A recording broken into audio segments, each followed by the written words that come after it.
এই long March বন্ধে সরকারের পক্ষ থেকে বিভিন্ন উদ্যোগ আমরা লক্ষ্য করেছি, কি কারণে এটি? ধন্যবাদ। হেফাজতে ইসলাম আজকে যে লং মার্চে কর্মসূচি গ্রহণ করেছে, এটি কিন্তু অনেক পরে তারা লং মার্চে কর্মসূচির সিদ্ধান্ত গ্রহণ করেছে।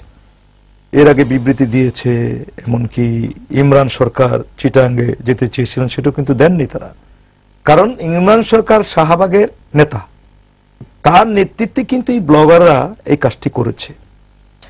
এবং দুঃখজনক হলো সত্য, আমাদের মাননীয় প্রধানমন্ত্রী আপনি জানেন যে রাজীবের বাসায় গেছেন, বাসায় গিয়ে তাকে মুক্তিযুদ্ধের দ্বিতীয় মুক্তিযুদ্ধের প্রথম শহীদ হিসেবে আখ্যায়িত করেছেন। শহীদ শব্দটি আপনারা জানেন যে এটি ইসলামের একটি পরিভাষা। ধর্মযুদ্ধে যিনি বিজয়ী হন তাকে গাজী বলা হয়, আর মারা গেলে শহীদ বলা হয়। অত্যন্ত পবিত্র একটি খেতাব। যেমন আমি প্রায় বলি আজকাল, এই যে জবাই করে হত্যা বলা হয়, এটা কিন্তু পাপ। জবাই শব্দ কিন্তু ইসলামের একটা পরিভাষা। বিসমিল্লাহ আল্লাহু আকবার করে কোনো পশুকে খাবার জন্য জবাই করা হয়, এটা কিন্তু আমরা আমাদের বিভিন্ন মিডিয়াতে চালু করে দিচ্ছি, এটা কিন্তু অন্যায়। আপনি বলতে পারেন গলা কেটে হত্যা, জবাই করে কিন্তু হত্যা হয় না, জবাই করে হয় একটা পবিত্র জিনিস। এই শব্দগুলি এইভাবে পরিবেশ আছে।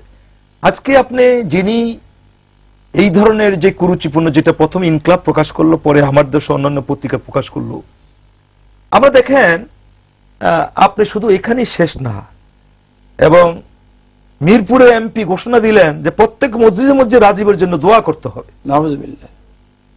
এবং কোন কোন মসজিদ দোয়া করতে রাজি হয়নি বলে ইমাম সাহেবকে বের করে দেওয়া হয়েছে, ওখানে ঢুকতে পারে না ইমাম, মাদ্রাসা বন্ধ করে দেওয়া হয়েছে। এরকম ঘটনা কিন্তু ঘটেছে, বিভিন্ন মিরপুরে ঘটেছে, এটা পত্রিকা নিউজ হয়েছে, আমার কথা নয়।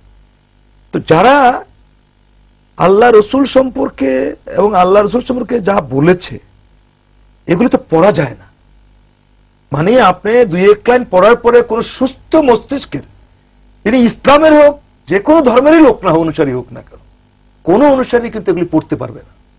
এমন একটি ঘটনার পরে কি করে আমরা রাজীবের জন্য দোয়া চাইলাম? যারা দোয়া চাইলেন তারা তো বড় নাস্তিক হিসেবে হয়ে যায়। এবং আমি তো অবাক হয়ে যাচ্ছি, আমাদের মাননীয় প্রধানমন্ত্রী জাতীয় সংসদে বসে বললেন যে আমার মন শাহবাগে পড়ে রয়েছে।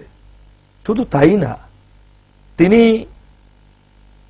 বিচারকে কেন্দ্র করে যখন তারা সারা বিশ্বে যখন ফাঁসি তুলে দেওয়া হয়েছে, বিভিন্ন দেশে কিন্তু এখন ফাঁসিটা বাদ দেওয়া হয়েছে, ফাঁসিটা করে না। আর এখানে ছোট ছোট বাচ্চাদের ফাঁসি ফাঁসি ফাঁসি শেখানো হচ্ছে, কোনো কাজ নাই, লেখাপড়া বাদ, ছোট ছোট বাচ্চা বুঝে না ফাঁসি কি জিনিস, ক্রাইম। যে বাচ্চাটি জানে না ফাঁসি ফাঁসি ফাঁসি। এবং ইমরান বলল যে সাইদের ফাঁসি নিয়েই কিন্তু আমরা ঘরে ফিরব। এবং মাননীয় প্রধানমন্ত্রী বললেন যে আইন টাইন দেখেন না, একটু শাহবাগের দিকেও খেয়াল রেখেন।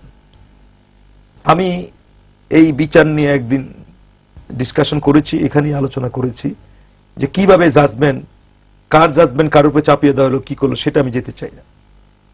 এখন প্রশ্ন হলো, রাজীবের ব্লগ একটি নির্ধারিত ব্লগ, এই ব্লগে প্রথম বলা হলো যে এটি সে করেনি, প্রমাণিত হলো সেটি করেছে। তারপর বলা হলো যে তার নামে অন্য কেউ চালিয়ে দিচ্ছে। আপনারা জানেন যে আমরা ন্যূনতম যারা ব্লগ সম্পর্কে ধারণা আছে, একজনের অ্যাকাউন্টে কিন্তু আরেকজন ঢুকার কোনো এরকম কোনো সুযোগ আছে বলে আমার অন্তত জানা নেই, ঢুকতেই পারবে না। কাজে সরকার তাহলে তদন্ত করে বের করতো কে এটা ছড়িয়েছে। তো তিনি যেভাবে মারা যান সেটা নিয়ে আমার কোনো ইয়া নাই, ছড়িয়ে দেওয়া হলো অমুক মারছে তমুক মারছে, কিন্তু তিনি যে কাজটি করেছেন সেটিকে নিন্দা করা দূরে থাক, তার ব্যাপারে কোনো প্রয়োজনীয় উদ্যোগ নেওয়া দূরে থাক। এতগুলি ব্লগার, আপনি জানেন কিছু কিছু ব্লগার আছে তারা হিন্দু অথচ মুসলমান নাম দিয়ে ব্লগগুলি ব্যবহার করতেছে, আমাদের দেশে এবং দেশের বাইরেও, যে অথচ সে হিন্দু কিন্তু মুসলমান নাম দিয়ে সে ব্লগগুলি বের করতেছে। তাহলে একদিকে বলছেন যে রাজীবের বিরুদ্ধে চালিয়ে দেওয়া হচ্ছে, একদিকে বলছেন যে দ্বিতীয় শহীদ, আরেকদিকে শাহবাগে মন পড়ে থাকে, আরেকদিকে তারা উল্লাস করলেন যে ফাঁসি নিয়ে ঘরে ফিরবো, ফাঁসি হয়ে গেল, ফাঁসি। এবং প্রধানমন্ত্রী বললেন যে আমি রায় কার্যকর করব। রায় কার্যকর করা তো চূড়ান্ত জিনিস, রায় কার্যকর করা মানে ফাঁসি কার্যকর করা, এটাই তো বুঝি। ভাই একজন দর্শক টেলিফোন লাইনে আছে, আমরা একটু ফোনটা নিয়ে নেই। প্রিয় দর্শক, নাম বলে প্রশ্নটি করুন। আসসালামু আলাইকুম। ওয়ালাইকুম আসসালাম। আমি খিলগাঁও থেকে জহির বলছিলাম, আমি একজন ব্লগার। আমার দুইটা কোশ্চেন খুব সংক্ষেপে। প্রথম কোশ্চেন হচ্ছে গাজী ভাইয়ের কাছে।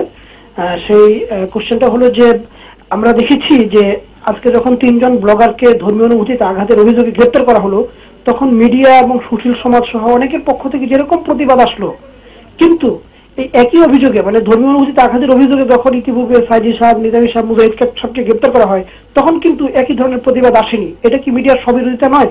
আর 2 নম্বর প্রশ্ন হচ্ছে যে আগামী 6 তারিখে লং মার্চটা কিন্তু হচ্ছে 1 নম্বর দাবি হলো যে সংবিধানে আল্লাহর উপর আস্থা ও বিশ্বাস ফিরিয়ে আনার বিষয়। এ বিষয়ে কিন্তু সরকার তার অবস্থান কোনো ক্লিয়ার করেনি। সেই হিসাবে লং মার্চ স্থগিত হওয়ার কোনো সম্ভাবনা আছে কিনা? ধন্যবাদ। আমার জানা মতে লং মার্চ আল্লাহর উপরে আস্থা ফিরিয়ে আনার ব্যাপারে হেফাজতে ইসলামের দাবি সুস্পষ্ট। এখানে কোনো গোজামিলের ব্যবস্থা নেই এবং এই লং মার্চ বিরত হওয়ার কোনো ব্যবস্থা নেই, কারণ ওনারা বলেছেন আল্লাহর উপরে আস্থা ফিরিয়ে আনতে হবে এবং শরীয়ত মোতাবেক, আইন মোতাবেক ব্লগারদের শাস্তি দিতে হবে। এই দুটি দাবি সহ অন্যান্য ইসলামী কিছু দাবি ওনাদের আছে। বাংলাদেশে এত কোটি মানুষ, যেখানে 90% লোক যেখানে মুসলমান, তাদের সপক্ষে ওনাদের দাবি খুব পরিষ্কার। সুতরাং আজকে ওনাদের এই লং মার্চ স্থগিত হওয়ার কোনো ন্যূনতম কোনো আছে বলে আমি মনে করি না, এবং ওনারা অলরেডি প্রস্তুতি নিয়ে সারা দেশে এই প্রস্তুতি চলছে। সুতরাং এখানে কেউ বকবে। আমি যে জায়গায় আসতে চাই সেটা হলো এই